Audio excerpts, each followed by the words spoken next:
Բարև շիրեկով, սիրելի հետևորդներ, դարձյալ YouTube-յան հարթակում ձեր հետ կարևոր խոսելիք ունեմ ու դարձյալ թեման մասիվում տեղի ունեցած պատմություններն էին, որն ամբողջ անցած շաբաթ մեր բոլորի ուշադրության կենտրոնում էր։ Խնդիրն այն չէ, որ ես ինքնանպատակ հետաքրքրություն եմ ցուցաբերում այդ իրադարձության հանդեպ։ Եթե դա լոկալ բնույթի մի բան լիներ, եթե կապված չլիներ պետական ինստիտուտների հետ, եթե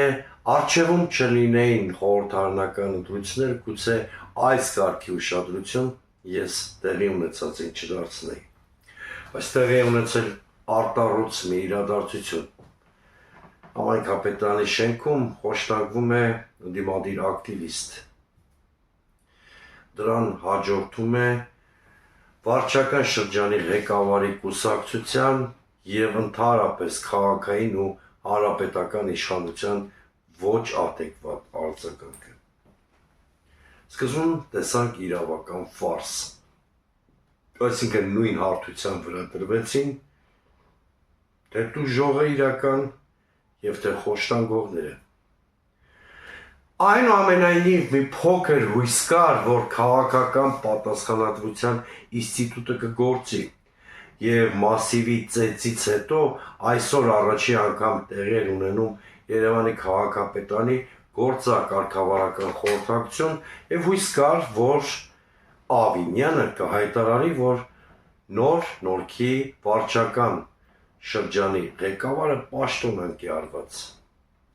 Մանավանդ որ շաբաթ օրը լրագրողներից ճողոպրող Տիգրան Ավինյանը հասցրել էր օդի մեջ նետել, որ անպայման իր գնահատականը հնչելու է։ Բայց փաստորեն մենք լավատես ենք, կարելի է մարդ ծեծել, մարդ խոշտանգել,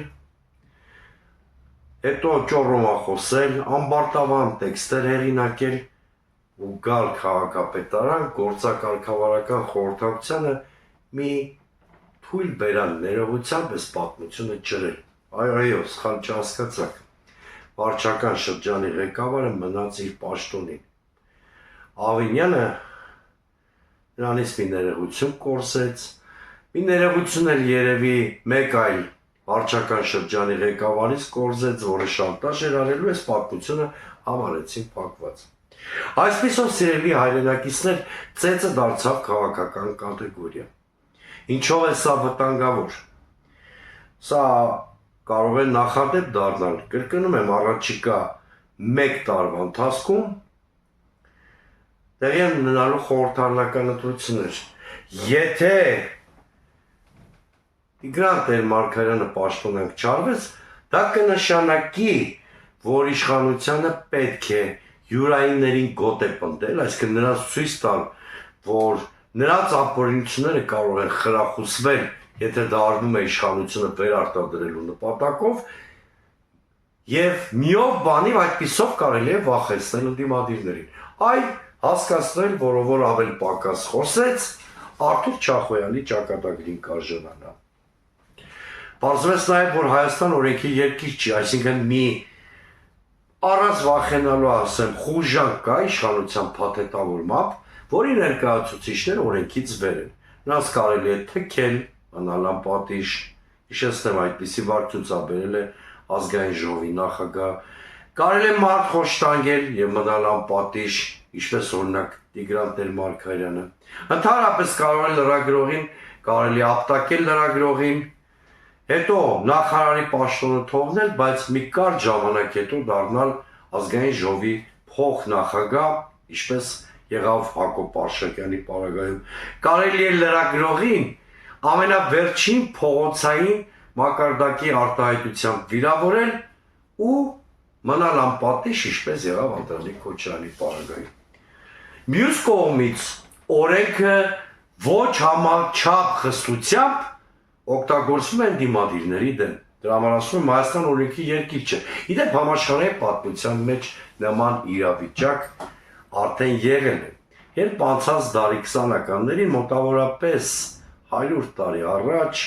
էլի մի լրագրող, էլի մի պատուհաս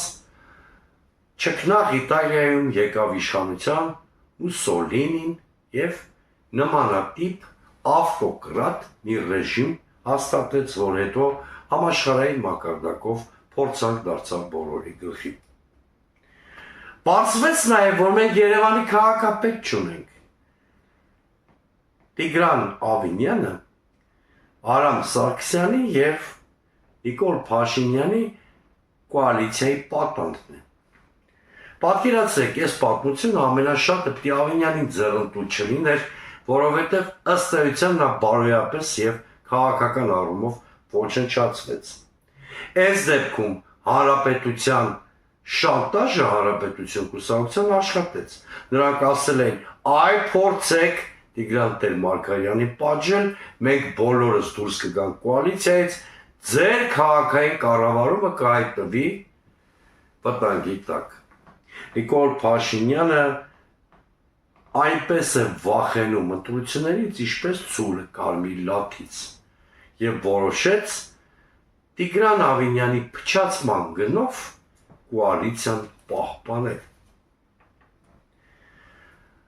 Վարկաբեկվեց այն էլ տոտալ առումով արևմտականությունը։ Պատկերացնում եք, մարդիկ խոսում են արևմտյան արժեհամակարգի մասին։ Ձիով, ոտքով, երկնքով, ցամաքով վազում են դեպի Եվրոպա, մեզ փրկելով խավարասեր Ռուսաստանից ու պարզվում է եվրոպական մեր ճանապարհ անցնում է ծեծով ու խոշտանգումներով։ Այսինքն այս մարդիկ բառիսկական իմաստով միզեցին արևմտյան արժեհամակարգի վրա։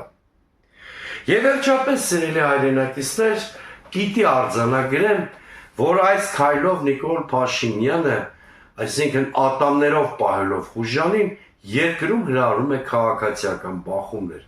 որովհետև եթե սովորական քաղաքացին տեսնում է, որ որևէ պաշտոնյա ձեռքերին կարող է ազատություն տալ ու անպատիժ մնալ կամ ընդհանրապես ներողությամբ ջրել պատմությունը, ինքը մտածում է, որ նույն ձևով կարող է լուծել իր հարցերը։ Ասենք, որևէ քաղաքացի կարող է մտածել, որ հանուն ինքնիշխանության եւ հանուն ժողովրդավարության կարող է ապտակել ԿՊ-ի որևէ падգամավորի եւ նրան տեսնի փողոցում։ Հետո մի ներողություն չի, մի ներողություն կարող է խնդրել եւ պատմությունը ջրել։ Մյուս կողմից, երբ որ իրավապահ մարմինները այս աշճանի վարկաբեկվում են, այսինքն պարզա, որ նույն Տիգրան Տեր-Մարգարյանի ոչ մի քրեական հետապնդում էլ չի սպառնում, շուտով դրա մասին բոլորը կմոռանան, մարդիկ մտածում են իրենց հարցերը լուծել բնույթներով, ասենք ոստիկանություն կամ քննչական մարմիններ դիմելու փոխարեն։ Սիրելի հայրենակիցներ, այս պատմությունն այնքան է գտնվելու իմ ուշադրության կենտրոնում, քանի դեռ քաղաքական հստակ գնահատական տեղի ունեցածին չի տրվել։ Ես անձնական որևէ խնդիր այս պատմության մեջ չեմ հետապնդում։ Բացարձակապես։ Հանրապետություն կուսակցության բազմաթիվ ներկայացուցիչների հետ ընդհանուր ճանապարհ ունեմ անցած, սուբյեկտիվորեն պիտի լռեի։